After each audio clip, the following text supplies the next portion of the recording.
င်္ဂလာပါခင်ဗျာပြည်တွင်းနဲ့နိုင်ငံတကာနောက်ဆုံးရသတင်းထူးတွေကိုတင်ဆက်ပေးတော့မှာဖြစ်ပါတယ်ဒီကနေ့နေ့လယ်ပိုင်းအတွက်တင်ဆက်ပေးမယ်သတင်းအကြောင်းအရာတွေကတော့ရခိုင်ပြည်နယ်အတွင်းမှာစစ်ကောင်စီကအရခတက်တော် AA ထိန်းချုပ်နယ်မြေတွေကိုပြန်လည်သိမ်းပိုက်ဖို့အတွက်မုံတိုင်းစစ်စင်ရေးလို့အမည်ပေးထားတဲ့ကန်တက်စစ်စင်ရေးတစ်ခုပြုလုပ်ဖို့ပြင်ဆင်နေတဲ့သတင်းရန်ကုန်မြို့လယ်ကောင်မှာကာလာဝန်ယောဂကူးစက်မှုတွေဆူလိုက်ပြုံလိုက်ဖြစ်ပွားနေပြီးလူသေဆုံးမှုရှိလာတဲ့ပြင်ဆေးရုံတက်ရတဲ့လူနာတွေအနေနဲ့ဆေးဝါးနဲ့ကုသမှုပစ္စည်းတွေကိုကိုပိုင်ငွေနဲ့ဝယ်ယူနေရတဲ့အခြေအနေစကိုင်းတိုင်းအတွင်းမှာဆယ်ရဖောက်ထုတ်မှုနဲ့မိုးတဲထန်မှုတွေကြောင့်လူပေါင်း4သိန်းကျော်ရေဘေးတက်နေပြီးတိစုံသူ20ကျော်အထိရှိလာတဲ့လူသားချင်းစာနာမှုဆိုင်ရာသတင်းစစ်ကောင်စီကနိုင်ငံတော်မှာစစ်မှုထမ်းပတ်စဉ်လေးအတွက်လူသစ်စုဆောင်းမှုတွေအရှိန်မြင့်လှုပ်ဆောင်နေပြီးဖမ်းဆီးတပ်ဖြတ်မှုတွေပါရှိနေတဲ့ဖြစ်စဉ်တွေနဲ့အာဆီယံလွှတ်တော်အမတ်များအဖွဲ့ APHR ကစစ်ကောင်စီခေါင်းဆောင်ကိုထိပ်သီးအစည်းအဝေးတွေမှာဆက်လက်ပိတ်ပင်ထားဖို့တောင်းဆိုလိုက်တဲ့နိုင်ငံရေးသတင်းတွေကိုအဓိကထားတင်ဆက်ပေးသွားမှာဖြစ်ပါတယ်ပထမဆုံးသတင်းအနေနဲ့ရခိုင်စစ်ရေးအခြေအနေကိုတင်ဆက်ပေးခြင်းပါတယ်ရခိုင်ပြည်နယ်အတွင်းမှာစစ်ကောင်စီဟာ၎င်းတို့လက်လွတ်လိုက်ရတဲ့လူငယ်တွေကိုပြန်လည်ရရှိဖို့အတွက်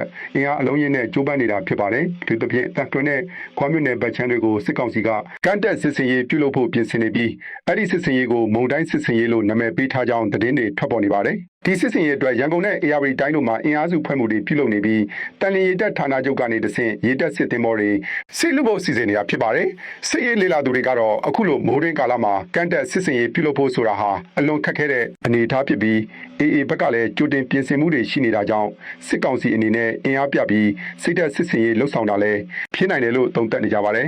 တပြန်ထဲမှာပဲကြောက်ဖြူမြို့နယ်အတွင်းမှာလည်းတိုက်ပွဲတွေပြင်းထန်နေပါတယ်ကြောက်ဖြူမြို့နယ်တောင်မော်ဦးရေတပ်စခန်းရဲ့နောက်ဆုံးကင်းစခန်းတွေရှိတဲ့အဝတောင်အနီးမှာစစ်ကောင်စီတပ်နဲ့အရခတ်တပ်တော် AA တို့ကြားအခုရက်ပိုင်းအတွင်းတိုက်ပွဲတွေအလွန်ပြင်းထန်ခဲ့ပါတယ်စစ်ကောင်စီဘက်ကအင်အား200ခန့်နဲ့အဝတောင်ဘက်ကိုစစ်ကြောင်းထိုးလာတာကို AA ကကြားဖြတ်တိုက်ခိုက်ခဲ့တာကြောင့်စစ်ကောင်စီဘက်ကဆယ်ကနန်းထက်မနည်းတည်ဆုပ်ပြီးတပ်ပြန်ဆုတ်သွားခဲ့ရပါတယ်စစ်ကောင်စီဟာကြောက်ဖြူမြို့ကိုပြန်လည်စိုးမိုးနိုင်မှုအတွက်ရေကြောင်းကနေအင်အားဖြစ်တင်တာတွေလှုပ်ဆောင်နေသလိုကြောက်ဖြူလေဆိပ်ကိုလည်း drone နဲ့ရဟတ်ယာဉ်တွေအခြေစိုက်တဲ့စစ်စခန်းတစ်ခုလိုပြင်ဆင်ထားတယ်လို့သိရပါတယ်ရခိုင်ပြည်နယ်ရဲ့မြို့တော်စစ်တွေမှာလည်းစစ်ကောင်စီကမွတ်စလင်ရပ်ကွက်တွေစီကနေစစ်မှုထမ်းဖို့အတွက်တလကိုလူဦးရေ20စီပေးပို့ဖို့ဖိအားပေးတောင်းခံနေပါတယ်အောင်မင်္ဂလာအင်ဘာလာနဲ့ကုန်တန်းရပ်ကွက်တွေမှာရှိတဲ့လူကြီးတွေကိုစစ်ကောင်စီရဲ့နယ်လုံးဝန်ကြီးကိုယ်တိုင်ခေါ်ယူတွေ့ဆုံပြီးတိမ်ကိုတယောက်လုံးနဲ့လူစုဆောင်ပေးဖို့ပြောကြားခဲ့တာပါအဲ့ဒီလိုစစ်မှုထမ်းရမယ့်သူတွေအတွက်လစာနဲ့ရိတ်ခါတွေကိုလည်းရက်ကွက်နေပြည်သူတွေကပဲစိုက်ထုတ်ထောက်ပံ့ရမယ်လို့ညွှန်ကြားထားတာကြောင့်ဒေသခံတွေကြားစိုးရိမ်မှုတွေမြင့်တက်နေပါတယ်။စီးရေးတင်းမာမှုတွေဟာကချင်ပြည်နယ်မှာလည်းဆက်လက်ဖြစ်ပွားနေပါတယ်။ဖားကတ်နဲ့စကိုင်းတိုင်းဖုံမလင်းမြို့နယ်အစပ်ကအစွန်တွဲမော်နဲ့တောင်ဦးရွာတွေမှာ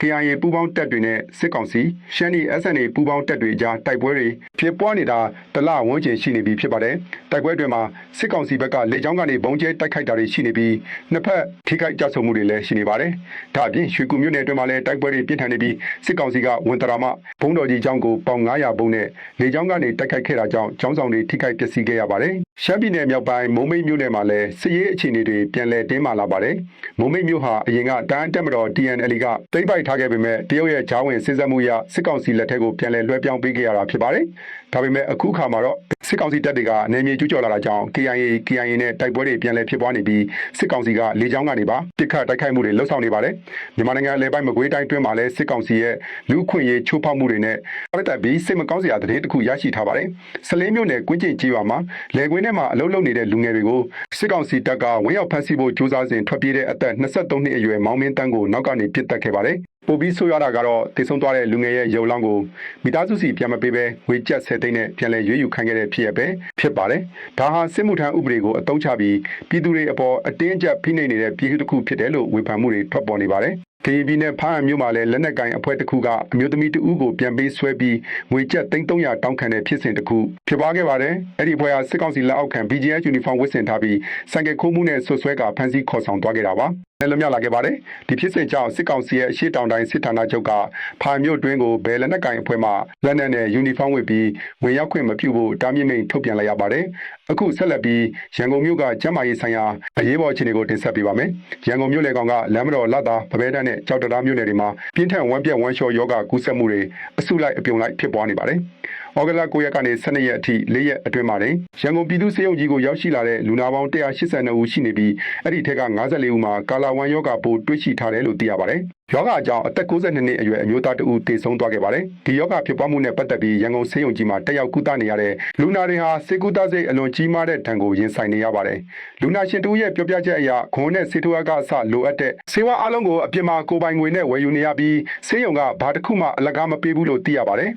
အထူးကြက်မှတ်ကုသဆောင်မှာတင်ထားတဲ့လေးရက်ပင်မှာတင်ငွေကျပ်သိန်း100နီးပါးကုန်ကျသွားခဲ့တယ်လို့ဆိုပါတယ်စစ်ကောင်စီရဲ့စီပင်တရားရေးအဖွဲ့ကတော့ယောဂကုသမှုထိန်းချုပ်ဖို့အတွက်ရန်ကုန်တိုင်းလုံးမှာရှိတဲ့လမ်းဘေးဈေးဆိုင်တွေကိုဩဂုတ်လ23ရက်ကနေ18ရက်အထိယာယီပိတ်ထားဖို့ညွှန်ကြားထားပါတယ်တပတ်မှာလည်းနိုင်ငံတော်ဝန်မှာရေဘေးတံကိုအပြင်းထန်ခံစားနေရပါတယ်အထူးသဖြင့်စကိုင်းတိုင်းတွင်းမှာမိုးသေးထန်တာနဲ့ဆေးရဖောက်ထုတ်မှုတွေကြောင့်မြို့နယ်22ခုမှာလူဦးရေ4,200,000ကျော်ရေဘေးသင့်နေတယ်လို့သိရပါတယ်စကိုင်းတိုင်းမှာရေဘေးကြောင့်သေဆုံးသူ25ဦးအထိရှိလာပြီးပျောက်ဆုံးနေသူတွေလည်းရှိနေပါတယ်ကျွန်းလာမြို့နယ်ကချင်းတွင်းဆယ်ကနေရေတွေဆက်လက်ဖောက်ထုတ်နေတာကြောင့်မူမြင့်ဘေးကကျေးရွာပေါင်း200ကျော်မှာရေဘေးအန္တရာယ်ထပ်မံသတိပြုဖို့သတိပေးချက်တွေထုတ်ပြန်ထားပါတယ်ဒီလိုပြည်သူတွေဒုက္ခရောက်နေချိန်မှာစစ်ကောင်စီတပ်တွေကကုညီကယ်ဆယ်ရေးတွားရောက်တဲ့အဖွဲ့တွေကိုတားဆီးပိတ်ဆိုတာစစ်ဆေးမေးမြန်းတာတွေလှုပ်ဆောင်နေတယ်လို့ဒေသခံတွေကပြောပါတယ်ရွှေဘုံမြို့နယ်အတွင်းမှာရေဘေးကူညီပေးမဲ့သူတွေကိုအကြမ်းဖက်အားပေးမှုနဲ့အရေးယူမယ်ဆိုပြီးစစ်ကောင်စီကချင်းချောက်မှုတွေပါပြုလုပ်နေပါတယ်အမျိုးသားညီညွတ်ရေးအစိုးရ NUG ကတော့ရေဘေးသင့်ပြည်သူတွေအတွက်နယ်လက်စေကမ်းတွေဖွင့်လှစ်ပြီးကျန်းမာရေးစောင့်ရှောက်မှုတွေပေးနေသလိုစားနပ်ရိက္ခာထောက်ပံ့မှုတွေကိုလည်းတက်နိုင်သလောက်လှုံ့ဆော်နေပါတယ်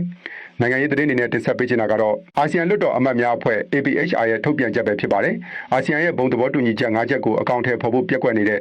စစ်ကောင်စီခေါင်းဆောင်မင်းအောင်လှိုင်ကိုအာဆီယံထိပ်သီးအစည်းအဝေးတွေမှာတက်ရောက်ခွင့်ဆက်လက်ပိတ်ပင်ထားဖို့ APHR ကတောင်းဆိုလိုက်ပါတယ်။စစ်ကောင်စီကအာဆီယံထူးကိုယ်စားလှယ်ဟာမလိုအပ်တော့ဘူးလို့ပြောဆိုနေတာဟာတာဝန်ခံမှုလမ်းကြောင်းကိုရှောင်လွှဲဖို့ကြိုးစားနေတာဖြစ်ကြောင်းလည်းဝေဖန်ထားပါတယ်။ဒါအပြင်ဒေါန်ဆန်းစုကြည်ပါဝင်နိုင်ငံရေးအကျဉ်းသားတွေနဲ့လွတ်လပ်စွာတွေ့ဆုံခွင့်ပေးဖို့ကိုလည်းတိုက်တွန်းထားပါတယ်။စစ်ကောင်စီခေါင်းဆောင်ဟာနိုင်ငံတကာရဲ့အတိမတ်ပြုမှုရရှိဖို့အတွက်ရုရှားဩဇာခံနိုင်ငံအချို့ကိုတွားရောက်ဖို့စီစဉ်နေတယ်လို့လည်းသတင်းတွေထွက်ပေါ်နေပါတယ်။ဒီခရီးစဉ်ဟာလာမယ့်ဩဂုတ်လ16ရက်ကနေ23ရက်အထိကြာမြင့်မှာဖြစ်ပြီး၎င်းကိုယ်တိုင်နိုင်ငံတော်သမ္မတတဦးလိုဟန်ဆောင်ကတွားရောက်ဖို့ပြင်ဆင်နေတာဖြစ်ပါတယ်။နိုင်ငံရေးလေ့လာသူတွေကတော့ဒါဟာစစ်ကောင်စီကကျင်းပမဲ့ရွေးကောက်ပွဲအတွက်နိုင်ငံတကာထောက်ခံမှုရဖို့ကြိုးစားတာဖြစ်နိုင်တယ်လို့သုံးသပ်နေကြပါတယ်။ဒါပြင်နိုင်ငံတော်တိုင်ပင်ခံပုဂ္ဂိုလ်ဒေါအောင်ဆန်းစုကြည်ရဲ့သားဖြစ်သူကိုမင်းအုံးလိုင်ကလည်းကမ္ဘာခေါင်းဆောင်တွေကိုမေးခွန်းထုတ်လိုက်ပါတယ်။စစ်တပ်ကပြည်သူတွေအပေါ်စနစ်တကျညှဉ်းပန်းနှိပ်စက်မှုတွေနဲ့ဒီကြောင့်တိုက်ခိုက်မှုတွေလှုပ်ဆောင်နေတဲ့အထောက်အထားတွေကိုကုလသမဂ္ဂစုံစမ်းရေးအဖွဲ့ INMM ကတွေ့ရှိထားပြီးဖြစ်တာကြောင့်စစ်ကောင်းဆောင်ကိုဆက်လက်အတိမတ်ပြုနေကြအောင်မလားလို့၎င်းကမေးခွန်းထုတ်ခဲ့တာဖြစ်ပါတယ်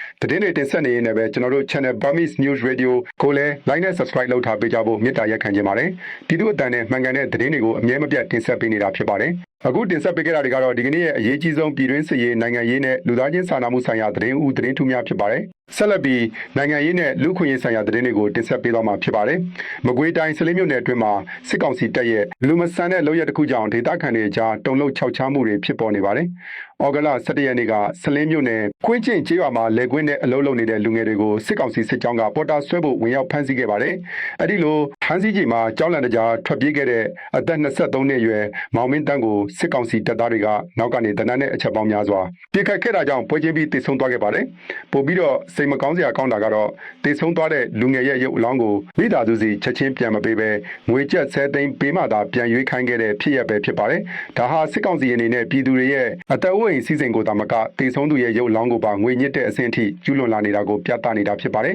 ။စစ်မှုထမ်းဥပဒေနဲ့ပတ်သက်ပြီးမန္တလေးမြို့မှာလည်းထူးခြားတဲ့သတင်းတစ်ခုရရှိထားပါတယ်။မန္တလေးအောင်မြေသာဆန်မြို့နယ်အလဲပေါ်ရက်ကွက်မှာစစ်မှုထမ်းဖို့အမည်စင်းပါဝင်နေသူတွေစီကနေရက်ကွက်အုပ်ချုပ်ရေးမှုနဲ့မဲကော်မရှင်အဖွဲ့တွေကငွေကြေးတွေအတင်းကျပ်တောင်းခံနေတယ်လို့သိရပါတယ်။အထူးသဖြင့်စစ်ထဲမလိုက်ချင်သူတွေစီကငွေတောင်းပြီးလူစားတို့စုဆောင်းပေးရမှာရက်ကွက်အတွင်းကအရက်သမားတွေနဲ့တခိုးကြဘိုးတွေကိုဖမ်းဆီးကအစားထိုးဖို့ဆောင်နေတယ်လို့ဒေသခံတွေကပြောပါတယ်။ဒီလိုအရေးချင်းမရှိတဲ့သူတွေကိုအတင်းကျပ်စစ်ထဲသွင်းနေတာဟာစစ်ကောင်စီတပ်တွင်အင်အားပြုံးတိမှုဘယ်လောက်ထိဆိုးရွားနေတယ်လဲဆိုတာကိုပေါ်လွင်စေပါတယ်။ကရင်ပြည်နယ်ဖားအံမြို့မှာလည်းပြန်ပေးဆွဲမှုဖြစ်စဉ်တစ်ခုကြောင့်လုံခြုံရေးအခြေအနေတွေတင်းမာနေပါတယ်။ဩဂတ်10ရက်နေ့ကဖားမျိုးအမှတ်9ရပ်ကွက်မှာနေထိုင်တဲ့အသက်38နှစ်အရွယ်အမျိုးသမီးတူကိုစစ်ကောင်စီလက်အောက်ခံ BGF ယူနီဖောင်းဝတ်ဆင်ထားတဲ့အင်အား40ခန့်ရှိတဲ့အဖွဲ့တစ်ခုကဆိုင်ကယ်ခုံမှုနဲ့ဆွဆွဲကဖမ်းဆီးခေါ်ဆောင်သွားခဲ့ပါတယ်။အဲဒီနောက်အမျိုးသမီးရဲ့ဖုန်းကနေတဆင့်မိသားစုထံဆက်သွယ်ပြီးငွေကျပ်300ပေးမှပြန်လွှတ်ပေးမယ်လို့ချင်းချောက်တောင်းဆိုခဲ့တာပါ။မိသားစုဝင်တွေကရဲနဲ့စစ်ကောင်စီထံတိုင်ကြားခဲ့တာကြောင့်ပူပေါင်းအဖွဲ့တွေကနောင်မိုကြီးကြီးရွာဘက်ကိုဝင်ရောက်စစ်ဆေးခဲ့ပြီးနောက်မှာအဲ့ဒီအမျိုးသမီးပြန်လည်လွတ်မြောက်လာခဲ့ပါတယ်။ဒီဖြစ်စဉ်နဲ့ပတ်သက်ပြီး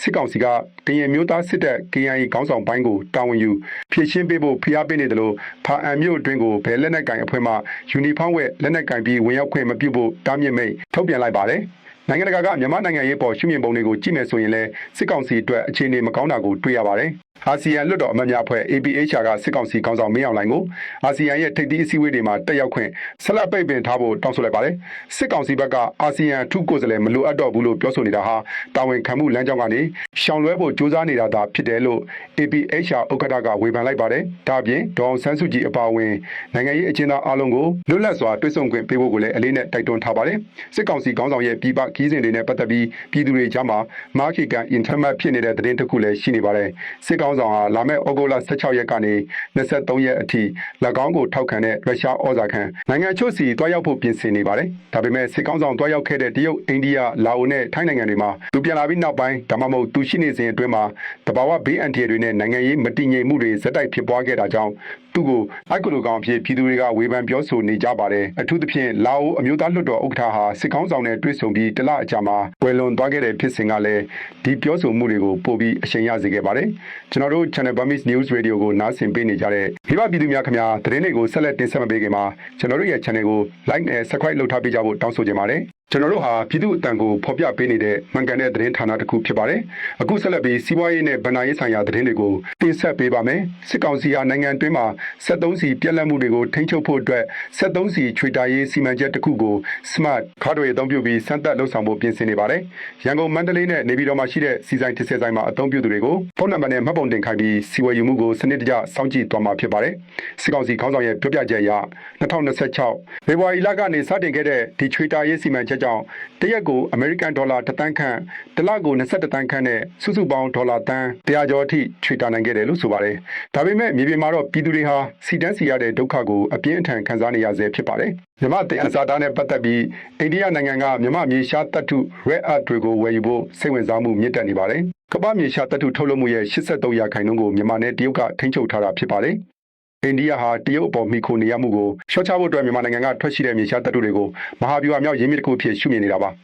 ါဒါပေမဲ့မြန်မာနိုင်ငံအတွင်းကနိုင်ငံရေးမတည်ငြိမ်မှုတွေလက်နက်ကိုင်အဖွဲ့အစည်းတွေကတပ်ထုတွင်းတွေကိုထိန်းချုပ်ထားမှုတွေနဲ့အမေရိကန်ရဲ့စီးပွားရေးပိတ်ဆို့မှုတွေကြောင့်အိန္ဒိယအနေနဲ့ဒီတယံဇာတတွေကိုထိထိရောက်ရောက်ရယူနိုင်ဖို့စိန်ခေါ်မှုတွေအများကြီးရှိနေပါတယ်ရခိုင်ပြည်နယ်အတွင်းမှာလည်းအေးထိန်းချုပ်ထားတဲ့နေမြေတွေမှာလေယာဉ်မြေတွေကိုမဆိုင်ပြုဘဲ3နှစ်ကြာအောင်ပစ်ထားမယ်ဆိုရင်အဲ့ဒီမြေတွေကိုတင်သိမ်းစီသွားမယ်လို့အိုက်ခါပြည်သူ့အစိုးရမြေယာစီမံခန့်ခွဲမှုကော်မတီကတတိပေးချက်ထုတ်ပြန်ထားပါတယ်။ဒါဟာဒေတာတွင်စားနပ်ရိက္ခာဖူလုံရေးအတွက်ရည်ရွယ်တာဖြစ်ပေမဲ့တောင်သူတွေဘက်ကတော့စစ်ပေးတံကြောင့်နေရက်စွန့်ခွာရတာမြေဩဇာနဲ့မျိုးစေ့ဈေးနှုန်းတွေကြီးမြင့်တာတွေကြောင့်စိုက်ပျိုးဖို့အခက်အခဲဖြစ်နေတယ်လို့ပြောဆိုနေကြပါတယ်။နိုင်ငံတကာစီးပွားရေးသတင်းတွေကိုကြည့်မယ်ဆိုရင်မလေးရှားနိုင်ငံရဲ့စီးပွားရေးဟာ2026ဒုတိယ3လပတ်မှာ6%အထိတိုးတက်လာခဲ့ပြီးဒါဟာခန့်မှန်းထားတာထက်ပိုမိုကောင်းမွန်နေတယ်လို့သိရပါတယ်။အထူးသဖြင့်တဘာဝတံငွေထုတ်လုပ်မှုကဏ္ဍကနေအဓိကတွန်းအားပေးခဲ့တာဖြစ်ပါတယ်။တစ်ဖက်မှာလည်းအမေရိကန်နည်းပညာကုမ္ပဏီကြီးဖြစ်တဲ့ OpenAI ဟာတစ်နှစ်ကိုဝင်ငွေအမေရိကန်ဒေါ်လာ40ဘီလီယံအထိရရှိဖို့လမ်းကြောင်းပေါ်ရောက်နေပြီလို့သတင်းတွေထွက်ပေါ်နေပါတယ်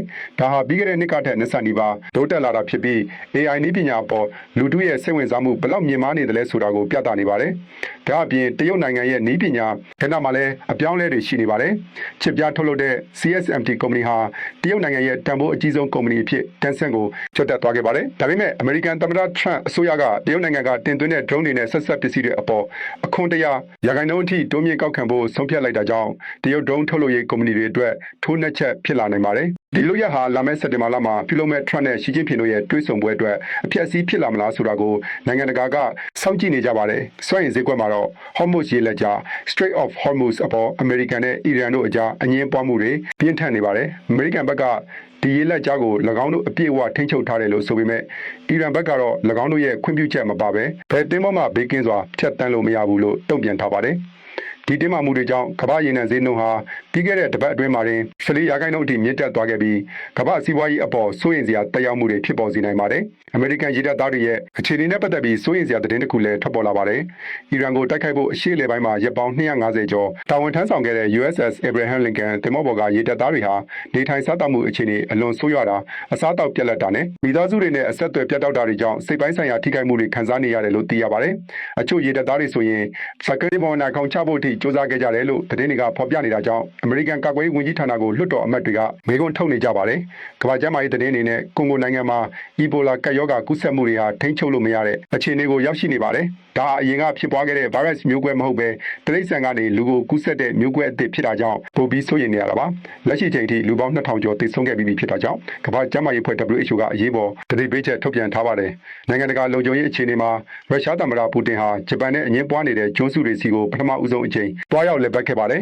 ။ဒါကိုဂျပန်အစိုးရကပြင်းပြင်းထန်ထန်ကန့်ကွက်ခဲ့ပြီးဒါဂျပန်ပြည်သူတွေရဲ့ခံစားချက်ကိုထိခိုက်စေတယ်လို့ဆိုပါတယ်။တစ်ဖက်မှာလည်းမြောက်ကိုရီးယားကအမေရိကန်နဲ့တောင်ကိုရီးယားတို့ရဲ့ပူးတွဲစစ်ရေးလေ့ကျင့်မှုမတိုင်ခင်မှာပဲပဲထိန်တုံးကြီးတစ်စင်းကိုထပ်မံရေးတွပြီးစွမ်းရည်ပြချင်းချောက်မှုတွေလှုံ့ဆော်ခဲ့ပါတယ်။နိုင်ငံတကာလုံခြုံရေးနဲ့စစ်ရေးသတင်းတွေကိုဆက်လက်တင်ဆက်ပေးကြပါမယ်။ရုရှားနဲ့ယူကရိန်းစစ်ပွဲအတွင်းမှာယူကရိန်းဘက်ကထူးခြားတဲ့စစ်စင်ရေးတစ်ခုဆောင်ရွက်ခဲ့ပါတယ်။ယူကရိန်းသမ္မတဇီလန်စကီကိုယ်တိုင်ဒီပြူကျဲရဲ့ယူကရိန်းတပ်ဖွဲ့တွေဟာရုရှားနိုင်ငံအတွင်းကအရေးပါတဲ့ရေတပ်အခြေစိုက်စခန်းတစ်ခုကို drone စင်ပေါင်းများစွာနဲ့အကြီးကျယ်တိုက်ခိုက်ခဲ့တာဖြစ်ပါတယ်။ဒီတိုက်ခိုက်မှုကြောင့်ရုရှားရဲ့လေကြောင်းရန်ကာကွယ်ရေးစနစ်တွေနဲ့စိတ်ကမ်းအခြေခံအဆောက်အုံတွေအတော်လေးထိခိုက်ပျက်စီးခဲ့တယ်လို့ရုရှားပိုင်စက်ရုံ၄ခုအတွင်းကိုလည်း drone အပိုင်းအစတွေကြားရောက်ပောက်ကွဲခဲ့ပါတယ်။ပို့ပြီးတော့ထိရောက်ခဲ့တာကတော့ရုရှားရဲ့စပါးတင်ပို့ရေးစိတ်ကမ်း၃ခုအနက်2ခုဟာလုပ်ငန်းတွေရပ်ဆိုင်းသွားခဲ့ရတာပါပဲ။ရုရှားဘက်ကတော့ယူကရိန်း drone စင်ပေါင်း900ကျော်ကိုပစ်ချနိုင်ခဲ့တယ်လို့ဆိုပေမဲ့မြေပြင်မှာတော့ထိခိုက်မှုပမာဏအလွန်ကြီးမားနေပြီးဒါဟာရုရှားရဲ့ရေနံနဲ့စွမ်းအင်ကုန်သွယ်ရေးအတွက်အချက်ချာကျတဲ့နေရာဖြစ်တာကြောင့်ရုရှားစီးပွားရေးကိုပါကြီးမားတဲ့ထိုးနှက်ချက်ဖြစ်စေခဲ့ပါတယ်။အရှေ့လယ်ပိုင်းဒေသမှာတော့အမေရိကန်ရေတပ်သားတွေရဲ့အခြေအနေကစိုးရိမ်စရာဖြစ်နေပါတယ်။အီရန်ကိုတိုက်ခိုက်ဖို့အတွက် USS Abraham Lincoln လေယာဉ်တင်သင်္ဘောကြီးပေါ်မှာရပ်ပေါင်း250ကျော်တာဝန်ထမ်းဆောင်ခဲ့တဲ့အမေရိကန်ရေတပ်သားတွေဟာအခုခါမှအိမ်ပြန်လာကြပြီဖြစ်ပါတယ်။ဒါပေမဲ့သူတို့ပြန်လာရတဲ့အကြောင်းရင်းကတော့သင်္ဘောပေါ်ကနေထိုင်စားသောက်မှုအခြေအနေတွေအလွန်အမင်းဆိုးရွားနေတာကြောင့်ဖြစ်တယ်လို့သတင်းတွေထွက်ပေါ်နေပါတယ်။သင်္ဘောသားတွေရဲ့မိသားစုဝင်တွေပြောပြချက်အရသင်္ဘောပေါ်မှာအစားအသောက်တွေပြတ်လတ်နေသလိုရေခဲတက်တာထဲမှာကြက်ဥတွေပဲရှိတော့တဲ့အခြေအနေမျိုးဖြစ်နေပါတယ်။ဒါအပြင်အိမ်သာနဲ့ရေပိုက်စနစ်တွေပျက်စီးတာအဝိရှော်ဆက်တွေအလုံးမလုံးတာနဲ့တန်ရှင်းတဲ့တောက်ရည်မရရှိတာတွေကြောင့်ရေတပ်သားတွေဟာစိတ်ပိုင်းဆိုင်ရာအပြင်းအထန်ထိခိုက်နေကြပါတယ်။အချို့ရေတပ်သားတွေဆိုရင်စိတ်ဖိစီးမှုများလို့သင်္ဘောပေါ်ကနေခုန်ချဖို့အထိစ조사ခဲ့ကြတယ်လို့သိရပါတယ်။ဒီကိစ္စနဲ့ပတ်သက်ပြီးအမေရိကန်လွှတ်တော်အမတ်တွေကကာကွယ်ရေးဝန်ကြီးဌာနကိုမေးခွန်းထုတ်နေကြပေမဲ့ကာကွယ်ရေးဝန်ကြီးကတော့ဒီသတင်းတွေဟာအချက်လက်မှားယွင်းနေပြီးလုံလောက်တဲ့ပံ့ပိုးမှုတွေပေးထားတယ်လို့ညင်းဆိုထားပါတယ်။တစ်ဖက်မှာလည်းအမေရိကန်နဲ့အီရန်တို့အကြားဟော့မိုရေလက်ကြားပိုင်ဆိုင်မှုနဲ့ပတ်သက်ပြီးတင်းမာမှုတွေဆက်လက်မြင့်တက်နေပါတယ်။အမေရိကန်သမ္မတထရန့်ကဒီရေလက်ကြားကို၎င်းတို့အပြည့်အဝထိန်းချုပ်ထားတယ်လို့ပြောဆိုခဲ့ပေမဲ့အီရန်ဘက်ကတော့ဒါကိုပြင်းပြင်းထန်ထန်ညင်းဆိုလိုက်ပါတယ်။အီရန်စစ်ဘက်ပြောရေးဆိုခွင့်ရှိသူကကုန်သွယ်ရေးသင်္ဘောတွေနဲ့ရေနံတင်သင်္ဘောတွေဟာအီရန်စစ်တပ်ရဲ့ခွင့်ပြုချက်နဲ့ကြီးကြပ်မှုမပါဘဲဒီရေလက်ကြားကိုဘေးကင်းစွာဖျက်ဆီးလို့မရဘူးလို့တုံ့ပြန်လိုက်ပါတယ်။ဒီလိုနိုင်ငံရေးတင်းမာမှုတွေကြောင့်ကမ္ဘာရေနံဈေးနှုန်းဟာတစ်ပတ်အတွင်းမှာတင်14%အထိမြင့်တက်သွားခဲ့ပြီးဒါဟာကမ္ဘာစီးပွားရေးပေါ်ကြီးမားတဲ့တက်ရောက်မှုတွေဖြစ်ပေါ်စေနိုင်တယ်လို့ကျွမ်းကျင်သူတွေကသတိပေးနေကြပါတယ်။အာရှပစိဖိတ်ဒေသရဲ့လုံခြုံရေးအခြေအနေကိုကြည့်မယ်ဆိုရင်တော့ရုရှားသမ္မတပူတင်ဟာဂျပန်နိုင်ငံနဲ့အငင်းပွားနေတဲ့ကျွန်းစုတွေစီကိုပထမဦးဆုံးအကြိမ်တွားရောက်လည်ပတ်ခဲ့ပါတယ်။ရုရှားကကူရိုင်းကျွန်းစုလို့ခေါ်ပြီးဂျပန်ကမြောက်ပိုင်းနယ်မြေလို့ခေါ်ဆိုတဲ့ဒီကျွန်းစုတွေဟာဒုတိယကမ္ဘာစစ်ကြီးအပြီးကတည်းကရုရှားကထိန်းချုပ်ထားတာဖြစ်ပါတယ်။ပူတင်ရဲ့ဒီခီးစဉ်အတွင်းမှာဒေသခံတွေရဲ့9ဦးဟင်းလျာကိုမြည်ဆန်ကြည့်ခဲ့တယ်လို့ငပြုပြင်ရေးစက်ရုံတွေကိုလည်းတွားရောက်ခဲ့ပါတယ်။ဒါကိုဂျပန်အစိုးရကပြင်းပြင်းထန်ထန်ကန့်ကွက်ခဲ့ပြီးဒါဟာဂျပန်ပြည်သူတွေရဲ့ခံစားချက်ကိုထိခိုက်စေတယ်လို့နှစ်နိုင်ငံဆက်ဆံရေးတိုးတက်ဖို့အတွက်လည်းပိုပြီးခက်ခဲသွားစေတယ်လို့ဆိုပါတယ်။လက်ရှိမှာရုရှားတရုတ်နဲ့မြောက်ကိုရီးယား3နိုင်ငံပူးပေါင်းပြီးစစ်ရေးအရချင်းချောက်မှုတွေလှုပ်ဆောင်နေတာကြောင့်ဂျပန်အနေနဲ့စိုးရိမ်မှုတွေမြင့်တက်နေတာဖြစ်ပါတယ်။စစ်ရေးတင်းမာမှုတွေဟာကိုရီးယားကျွန်းဆွယ်မှာလည်းရှိနေပါတယ်။အမေရိကန်နဲ့တောင်ကိုရီးယားတို့ရဲ့ပူးတွဲစစ်ရေးလေ့ကျင့်မှုမစတင်ခင်မှာပဲဟောင်ကိုရီးယားကပဲထိန်ဒုံးကျည်တစ်စင်းကိုထပ်မံပစ်လွှတ်လိုက်ပါတယ်။ဒီဒုံးကျည်ဟာကီလိုမီတာ80နီးပါးပြန်တန်းသွားခဲ့ပြီးဒါဟာဒီနှစ်အတွင်းမြောက်ကိုရီးယားရဲ့17ကြိမ်မြောက်ဒုံးကျည်စမ်းသပ်မှုလည်းဖြစ်ပါတယ်။မြောက်ကိုရီးယားခေါင်းဆောင်ကင်ဂျုံအန်ကအမေရိကန်နဲ့တောင်ကိုရီးယားတို့ကိုတတိပေးတဲ့အနေနဲ့အခုလိုစွမ်းရည်ပြချင်းချောက်လိုက်တာလို့စစ်ရေးကျွမ်းကျင်သူတွေကသုံးသပ်နေကြပါတယ်။အမေရိကန်အင်ဒိုပစိဖိတ်စစ်ဌာနချုပ်ကတော့ဒီပြစ်လွတ်မှုဟာချက်ချင်းအန္တရာယ်မရှိနိုင်ပေမဲ့အခြေအနေကိုနှိကပ်စောင့်ကြည့်နေတယ်လို့ဆိုပါတယ်။အမေရိကန်ပြည်ထောင်စုဟာအရှေ့တောင်အာရှဒေသတွင်းကဖိလစ်ပိုင်၊အင်ဒိုနီးရှား၊ထိုင်းနဲ့ကမ္ဘောဒီးယားနိုင်ငံတို့နဲ့စစ်ရေးဆိုင်ရာမဟာမိတ်ဆက်ဆံရေးတွေကိုတိုးမြှင့်လိုက်ပါတယ်။ဒါဟာအင်ဒိုပစိဖိတ်ဒေသမှာတရုတ်ရဲ့ဩဇာလွှမ်းမိုးမှုကိုဟန့်တားဖို့အတွက်အမေရိကန်ရဲ့မဟာဗျူဟာမြောက်ခြေလှမ်းတစ်ခုလည်းဖြစ်ပါတယ်။အမေရိကန်ကာကွယ်ရေးဝန်ကြီးဌာနဒုဝန်ကြီးကအာရှမဟာမိတ်နိုင်ငံတွေအနေနဲ့အမေရိကန်ရဲ့စစ်အင်အားကိုပဲအမြဲတမ်းဒီကုမ္ပဏီပဲကိုပိုင်ကာကွယ်ရေးဘတ်ဂျက်တွေကိုတိုးမြှင့်သုံးစွဲပြီးတာဝန်ယူမှုကိုမျှဝေကြဖို့တိုက်တွန်းခဲ့ပါတယ်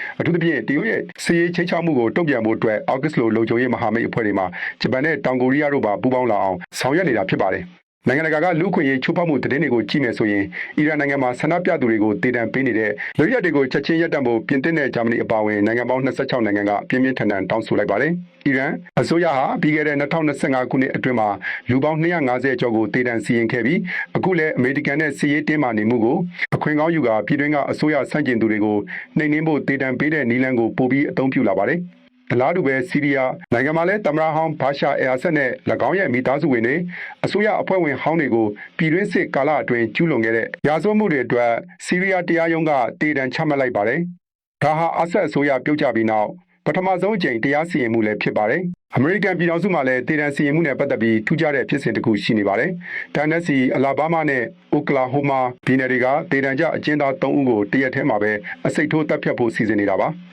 ဒါအား2011ခုနှစ်နောက်ပိုင်းအမေရိကန်မှာပထမဆုံးအကြိမ်တရက်ထဲလူ3ဦးကိုတေတံစီရင်တာဖြစ်ပါတယ်။အဲ့ဒီထဲမှာအသက်9နှစ်အရွယ်ကလေးငယ်ကိုမရင်းကျင်တပ်ဖြတ်ခဲ့တဲ့တရားခံတဦးလည်းပါဝင်နေပါတယ်။လက်ရှိမှာအမေရိကန်ပြည်သူတွေကြားမှာတေတံပေါ်ထောက်ခံမှုတွေကျဆင်းနေချိန်မှာအခုလိုတေတံစီရင်ဖို့ပြင်ဆင်နေတာကလည်းဝေဖန်စရာဖြစ်နေပါတယ်။ကမ္ဘာ့ကျန်းမာရေးသတင်းတွေနဲ့ကွန်ဂိုနိုင်ငံနဲ့ယူဂန်ဒါနိုင်ငံတို့မှာအီဘိုလာကပ်ရောဂါကူးစက်မှုတွေဟာအရှိန်အဟုန်နဲ့ပြန့်နှံ့နေပါတယ်။ဒီရောဂါဟာအရင်ကဖြစ်ပွားခဲ့တဲ့ virus မဟုတ်ပဲတိရစ္ဆာန်ကနေလူကိုကူးစက်တဲ့မျိုးကွဲအသစ်ဖြစ်နေတာကြောင့်ပိုပြီးစိုးရိမ်စရာကောင်းနေတာပါ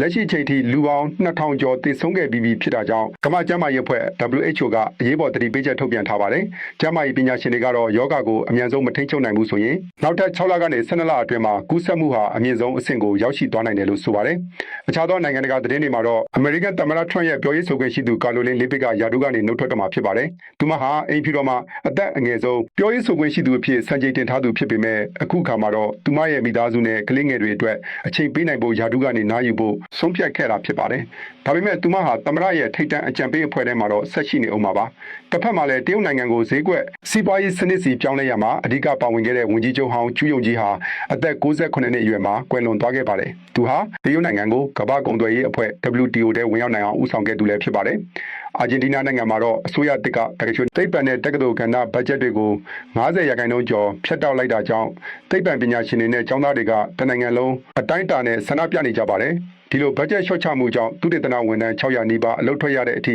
အုံနောက်ယိုစီးမှုတွေဖြစ်ပေါ်နေတယ်လို့ဆိုပါတယ်။အမေရိကန်မှာလည်းလူမှုကွန်ရက်ပလက်ဖောင်းတွေဖြစ်တဲ့ Instagram နဲ့ Facebook တို့ဟာလူငယ်တွေအပေါ်ဆွဲလန်းမှုဖြစ်စေအောင်တမင်ဖန်တီးထားတယ်ဆိုတဲ့ဆွဆွဲချက်နဲ့ပြည်내၄ခုမှာတရားစွဲဆိုခြင်းခံနေရပါတယ်။ထိုင်းနိုင်ငံမှာလည်းလူစီကားတဲ့ဖေးအောင်ပွဲတော်တစ်ခုအတွင်းမှာလက်နက်ကင်လူတစုကတနက်တွေဓာတ်တွေနဲ့ဝင်ရောက်တိုက်ခိုက်ခဲ့တာကြောင့်လူ6ဦးထက်မနည်းဒဏ်ရာရရှိခဲ့ပါတယ်။ဒါဟာဆိုင်ငယ်ခိုးမှုနဲ့ပတ်သက်ပြီးအငင်းပွားရာကနေစတင်ခဲ့တာဖြစ်တယ်လို့သိရပါတယ်။ထိုင်းဆိုရကတော့လက်နက်ကင်ဆောင်ခွင့်အစည်းအဝေးတွေကိုပိုပြီးတင်းကျပ်သွားမယ်လို့ထုတ်ပြန်ထားပါတယ်။ထူးထူးခြားခြားသတင်းတစ်ခုအနေနဲ့ကမ္ဘာတစ်ဝန်းကအိမ်မွေးတိရစ္ဆာန်ပိုင်ရှင်တွေဟာသူတို့ရဲ့ခွေးနဲ့ကြောင်တွေကိုအသက်ရှည်စေဖို့အတွက်စမ်းသပ်ကုသမှုတွေနဲ့အသက်ရှည်ဆေးဝါးတွေကိုအသုံးပြုလာကြပါတယ်။ Red Light Therapy လို့ကုသမှုမျိုးတွေအပြင်ပုတ်တိုက်တွေနဲ့အခြားသောအားဖြည့်ပစ္စည်းတွေကိုအသုံးပြုနေကြတာပါ။ဒါဟာအမေရိကန်နိုင်ငံထဲမှာနေဒေါ်လာ65ဘီလီယံထိရှိတဲ့ဈေးကွက်ကြီးတစ်ခုဖြစ်လာနေပါတယ်။သတင်းအစီအစဉ်ရဲ့အဆုံးသတ်မှာတော့ရှေ့တန်းကတော်လိုင်းရေးရဲဘော်တဦးရဲ့ရင်တွင်းစကားနဲ့အမတ်တရားလေးတစ်ခုကိုဝေမျှခြင်းပါတယ်။အဲဒီရဲဘော်ဟာ2024ခုနှစ်အတွင်းရေစကြိုဘက်မှာစစ်ကြောင်းထိုးမီးရှို့ခံရတဲ့ဖြစ်စဉ်တစ်ခုမှာပါဝင်ခဲ့ပါတယ်။တိုက်ပွဲတွေအလွန်ပြင်းထန်နေပြီးလက်နက်ကြီးတွေကျနေတဲ့ကြားမှာရဲဘော်တွေဟာတနေကုန်ဘာမှမစားရဘဲဗိုက်စာပြီးမော်ဟိုက်နေကြပါတယ်။အဲ့ဒီချိန်မှာအိမ်နီးနားချင်းရွာကဦးလေးကြီးတူဟာလက်နက်ကြီးတွေကျနေတဲ့ကြားမှာတင်ထမင်းအိုးတီးပြီးတော့သူ့အိမ်မှာရှိတဲ့ငပိကြော်လေးတွေနဲ့ရဲဘော်တွေကိုကိုယ်တိုင်ထမင်းချက်ကျွေးခဲ့ပါတယ်။ရဲဘော်တွေကအန်ဒီရရှိလို့ပြန်ဖို့ပြောပေမဲ့လည်းအဲ့ဒီဦးလေးကြီးကနင်တို့ကငါသားသမီးတွေလိုပဲဗိုက်စာနေတာကိုငါမကြည့်ရဘူးဆိုပြီးတော့အဆုံးထိကြွမွေးခဲ့ပါတယ်။ဒါဟာပြည်သူတွေနဲ့တော်လှန်ရေးညှားစုတွေကြားကခိုင်မာတဲ့မေတ္တာတရားနဲ့ယုံကြည်မှုကိုပြသနေတဲ့အဖြစ်အပျက်လေးတစ်ခုပဲဖြစ်ပါတယ်။အဲ့ဒီရဲဘော်ကလည်းပြည်သူတွေအနေနဲ့စိတ်ဓာတ်မကြပဲဆက်လက်ဝန်းရံပေးကြဖို့နဲ့တော်လှန်ရေးအောင်မြင်ပြီးရင်မီးလောင်သွားတဲ့အိမ်တွေကိုပြန်လည်တိစောက်ပေးမယ်လို့လည်းကတိပေးစကားပြောကြားခဲ့ပါတယ်။ဒီနေ့သတင်းအစီအစဉ်ကတော့ဒီမှာတင်ပြီးဆုံးပါပြီ။မိဘပြည်သူအားလုံးကိုကျမ်းမှာစိတ်ချမ်းသာကြပြီးဘေးအန္တရာယ်အားလုံးမှာဝေးကွာကြပါစေခင်ဗျာ။